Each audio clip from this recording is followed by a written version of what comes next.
If you follow The Last Humans, please take a moment to subscribe to the channel, turn on notifications, and like this video. Thank you for your time. The expanse of space stretched out endlessly, punctuated by twinkling stars and the luminescent glow of distant galaxies.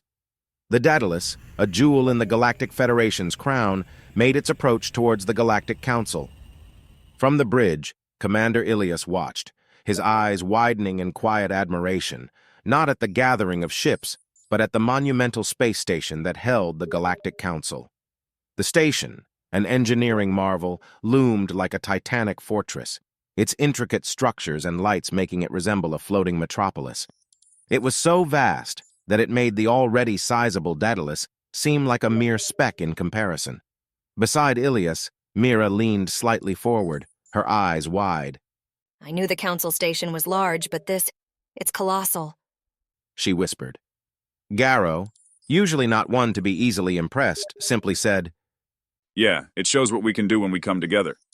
Inside one of the Daedalus's suites, Ambassador Elira of the Helion Collective took a moment to compose herself. This grand display of power and unity was intimidating, even for her. She took a deep breath, readying herself for what was ahead. The Daedalus signaled its intention to dock.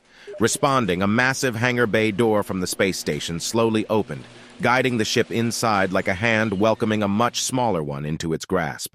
With precision, the ship nestled inside, and its engines powered down. No sooner had the Daedalus confirmed its secure docking, Admiral Selene led a delegation towards its exit ramp. He was there to greet and escort the Helion ambassador to the council. The ship's gates lowered with a hiss, revealing Elira. Her poised figure stepped gracefully onto the platform, silver hair reflecting the hangar lights. Selene extended his hand. Ambassador Elira, welcome to the Galactic Council. Your presence and the knowledge you bring are of utmost importance. Elira accepted the handshake, her grip firm. Admiral Selene, it's an honor. The Helion Collective understands the gravity of our shared situation. We are here to help in any way we can. With a nod of understanding, Selene replied, Very well, Ambassador. The Council is eager to hear from you. Given the urgency of the Draac threat, they've decided to convene without delay. As they walked side by side, the weight of the galaxy's fate seemed to press down upon the vast station, making every moment all the more critical.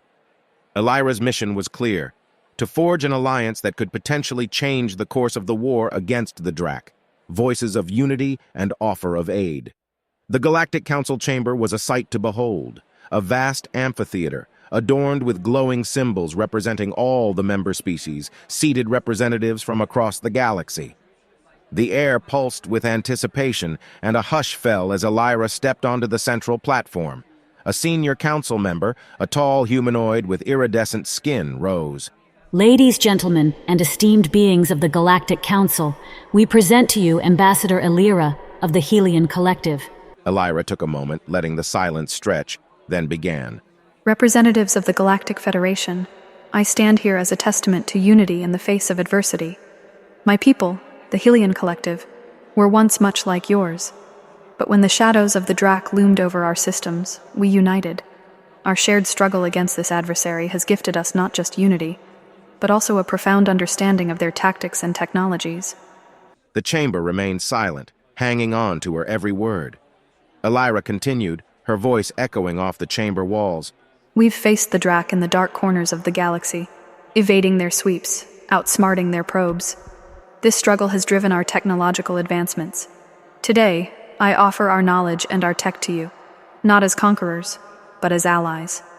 She paused for a moment, letting the weight of her words settle, then added, The Helion Collective proposes a joint venture. Let us enhance a selection of your Federation vessels with our technology. Together, we can strengthen your fleet's weapons systems and cloak them with our advanced stealth capabilities. With this combined might, we can present a formidable front against the Draac. Whispers spread through the chamber like ripples in a pond. Garrow, sitting among the delegates, leaned over to Mira. She's good. The Helion tech could be a game changer. Mira nodded, her eyes fixed on Elira. Let's hope the council sees it that way. As Elira took her seat, the debate began.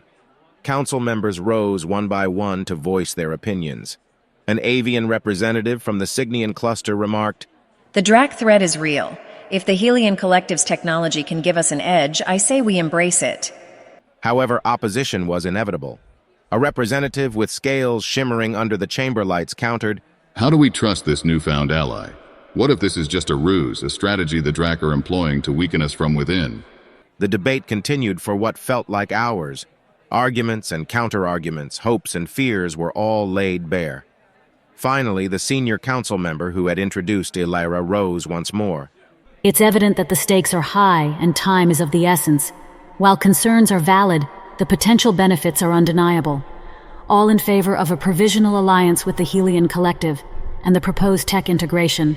Signify by raising your emblem. A sea of emblems, glowing in various hues, rose. The majority had spoken. With this, we ratify a provisional alliance with the Helion Collective, the senior member declared. The chamber erupted in a mixture of applause and murmurs, marking the start of a new chapter in the Federation's defense against the Draac. Preparations and confirmations. The colossal Galactic Council space station buzzed with activity. Hangar bays, previously silent and orderly, now rang with the cacophony of engineers, crews, and machines. Battle cruisers, each an imposing behemoth of power and precision, were selected for the crucial journey to Helion space. Their mission was clear: assimilate the advanced technology of the Helion Collective and return stronger, stealthier, and more formidable. On board one of the cruisers, technicians and strategists huddled, discussing the anticipated upgrades.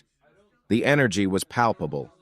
One could almost touch the mix of excitement and responsibility that charged the air. The success of this venture could very well dictate the outcome of the impending confrontation with the Draac.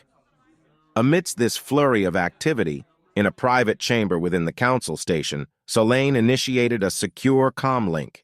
The holographic display flickered and then stabilized to reveal the hardened visage of General Zorvan.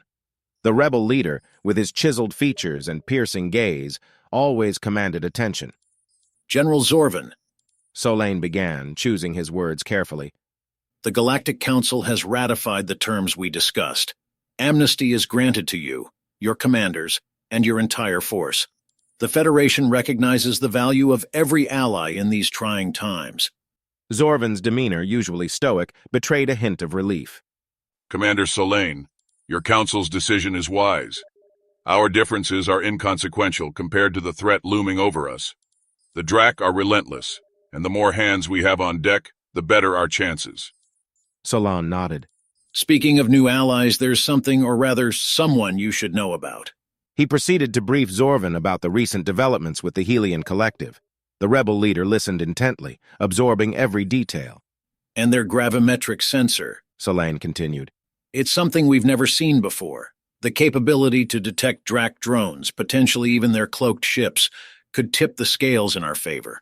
We're working tirelessly to replicate and integrate this technology into our fleet. Zorvan raised an eyebrow, clearly impressed. The Helion Collective's technology sounds promising, Solane. This could be the very advantage we've been seeking. Solane could feel the tide turning. Every decision, every alliance was setting the stage for an epic confrontation. I trust, General, that with your expertise in guerrilla tactics, your fleet would be instrumental in utilizing this technology to its fullest potential. A slow grin crept onto Zorvan's face. Commander, give us the tech, and we'll ensure the Draac have nowhere left to hide. Their conversation, underpinned by mutual respect and the gravity of their shared mission, concluded with assurances of swift integration and collaboration. The Federation was fortifying its ranks, and with the rebel forces joining hands, their collective strength was poised to challenge the Draac's reign of terror. Strategy and cohesion. The next day, inside the Galactic Council's central chamber, a strategic summit convened.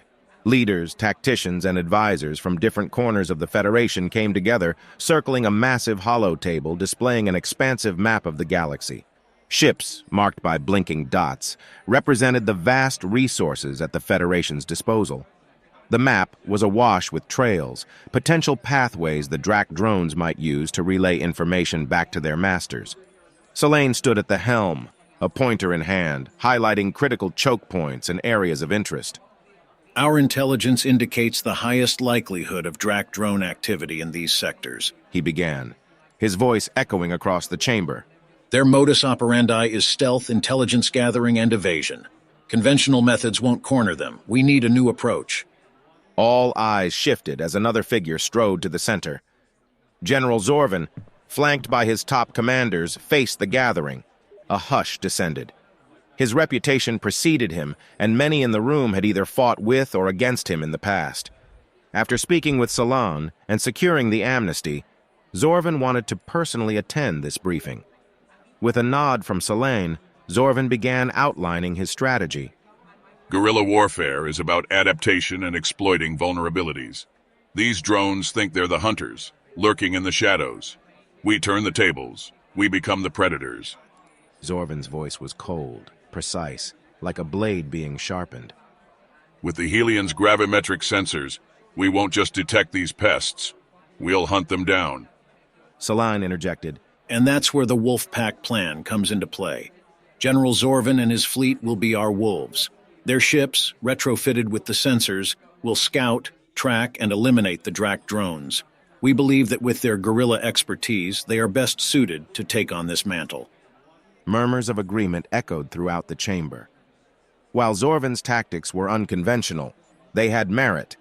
As for command logistics, Solon continued, addressing what many wondered about. General Zorvan's fleet will operate under the broader strategic objectives of the Federation. But it's paramount that we trust their tactical judgment in the field. Zorvan nodded. My fleet knows how we operate. While we'll align with the Federation's larger goals, my commanders and I will dictate the tactics, adjusting as the situation demands. We've thrived in the unpredictable, and that's the strength we bring.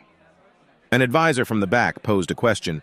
How do we ensure smooth communication between your fleet and ours, General? Real-time intel sharing will be critical. Zorvan smirked. We've been intercepting your signals for years. I think we'll manage. A chuckle rippled through the room. The tension was palpable but undercut with a grudging respect for the rebel general and his audacity. As the summit drew to a close, detailed plans were initiated for the seamless integration of Zorvan's armada. Collaboration nodes were set up, data channels were synchronized, and for the first time, the rebel fleet was represented on the Federation's holomap. Their dots blinked in unison with the rest, a symbol of unity.